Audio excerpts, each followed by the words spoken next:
അർബുദത്തെ തുടർന്ന് മരിച്ച 40 വയസ്സുകാരിയുടെ സ്വപ്നം നിറവേറ്റാൻ ഏറെ കഠിനാധ്വാനം ചെയ്ത ഒരു അധ്യാപികയെക്കുറിച്ചാണിനി. പാലക്കാട് ലക്കിടി സ്വദേശി ആയിഷ ഓർമ്മയായെങ്കിലും അവരുടെ വീടെന്ന സ്വപ്നം യാഥാർത്ഥ്യമാക്കിയിരിക്കുകയാണ് സാജിദ എന്ന അധ്യാപിക.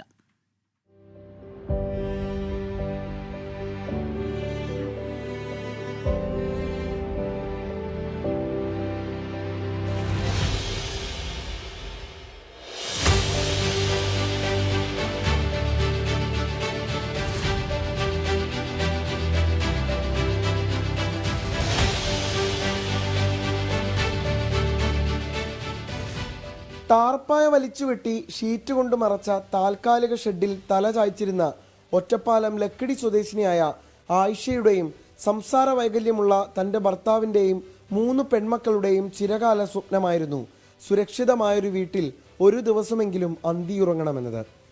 പക്ഷേ ഈ സ്വപ്നം നിറവേറും മുൻപേ അർബുദ രോഗത്തോട് പൊരുതിത്തൊറ്റ ആയിഷ തിരികെ മടങ്ങിയിരുന്നു. ആയിഷ കണ്ട സ്വപ്നങ്ങൾ നിറവേറ്റാൻ കുടുംബത്തിന് തുണയായത് തന്റെ മക്കളുടെ പ്രിയപ്പെട്ട അധ്യാപിക സാജിദ. കുടുംബത്തിന്റെ അവസ്ഥ മനസ്സിലാക്കിയ സാജിദ ടീച്ചർ ഇവർക്കായി വീട് നിർമ്മിച്ചു നൽകാൻ മുന്നിട്ടിറങ്ങി. പുതിയ വീടിനായി പ്ലാൻ വരച്ചതു മുതൽ താക്കോൽ കൈമാറുന്നതുവരെ ഓരോ ഘട്ടങ്ങളിലും ആദ്യാവസാനം ടീച്ചർ കർമ്മനിരതയായി. നിർമ്മാണത്തിന് ആവശ്യമായ പണം കണ്ടെത്തിയതും ടീച്ചറുടെ ഇടപെടലിൽ തന്നെ. ജിദ്ദ കേന്ദ്രീകരിച്ച് പ്രവർത്തിക്കുന്ന അഭയം വനിതാ കൂട്ടായ്മ നിർമ്മാണ പ്രവൃത്തികൾക്കായി അകമഴിഞ്ഞ് സഹകരിച്ചു.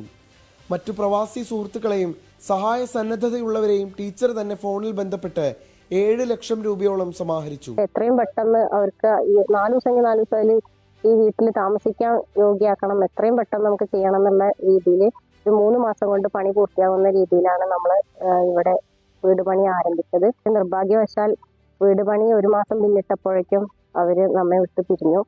വീടിന്റെ നിർമ്മാണ പ്രവൃത്തികൾ ആരംഭിച്ച ശേഷമാണ് ആയിഷയ്ക്ക് ജീവൻ നഷ്ടമാകുന്നത്. വെറും 3 മാസം കൊണ്ടാണ് ഈ സ്വപ്ന ഭവനം കെട്ടിപ്പൊക്കിയത്. ഏറെ സ്വപ്നം കണ്ട വീട്ടിൽ ഒരു ദിവസം പോലും സുരക്ഷിതമായി കിടന്നുറങ്ങാനായില്ലെങ്കിലും ആയിഷയുടെ ആഗ്രഹം നിറവേറ്റാൻ കഴിഞ്ഞതിന്റെ സന്തോഷത്തിലാണ് സാജിദ ടീച്ചർ. 24 പാലക്കാട്.